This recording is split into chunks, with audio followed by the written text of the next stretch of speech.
At the same time, China's leverage over compute minerals just got checkmated. Their leverage over control of 20% of the world's energy just got checkmated as well. Now, we talked about this yesterday. In taking out Iran, Trump has dismantled China's proxy for control over the Strait of Hormuz, the single most important energy choke point on the planet. For the last 2 decades, China has poured billions of dollars into Iran. They were Iran's chief financier, buying upwards of 80, sometimes 90% of Iran's oil, which gave China de facto control over the Strait of Hormuz via their Iranian proxy. What Trump just did in Hormuz is very similar to what he did with the Panama Canal, another major choke point. He basically kicked China out. He strategically dismantled their architecture in the region that was enforced by Iran and its own proxies, Hezbollah, Hamas, and the Houthis. But it gets even worse for China. Trump didn't just dismantle their architecture. U.S. forces are now holding hostage the Strait of Hormuz and therefore 40 to 50% of China's oil imports. The U.S. Navy didn't just blockade Tehran, it put a chokehold on Beijing's energy security. Again, the timing for Operation Epic Fury was not a coincidence, nor was disrupting China's proxy in the Western Hemisphere, Venezuela, at the beginning of the year in early January. It was all coordinated. It was all choreographed for this very moment, this very meeting. No previous American president has walked into Beijing carrying that kind of leverage ever. Military leverage, energy leverage, and AI compute leverage. And so guess what the news is today? China's now agreed to buy oil from Alaska because it's closer and more secure than Iranian oil or oil that has to pass through Hormuz in general. China's also agreed to pressure the Iranian regime to go full Venezuela and comply with every single one of Trump's demands. And there's now word of agreement of China investing upwards of $1 trillion in American factories and industry, all the while opening up their own markets to American business.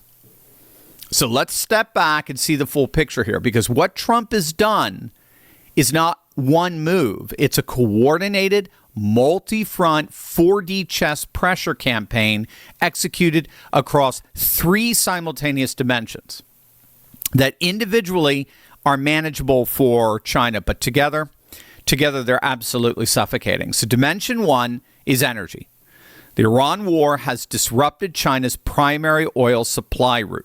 China has reserves, we know that, but reserves by time, not permanence. 40 to 50% of their oil comes from Hormuz. We now control that.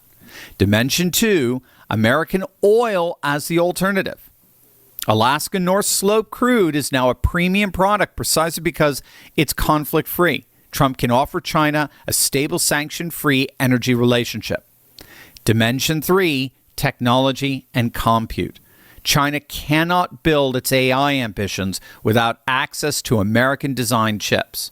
The smuggling indictments, the DeepSeek fundraise, the Chip Security Act, and Jensen Huang boarding Air Force One in Alaska have all converged into one message.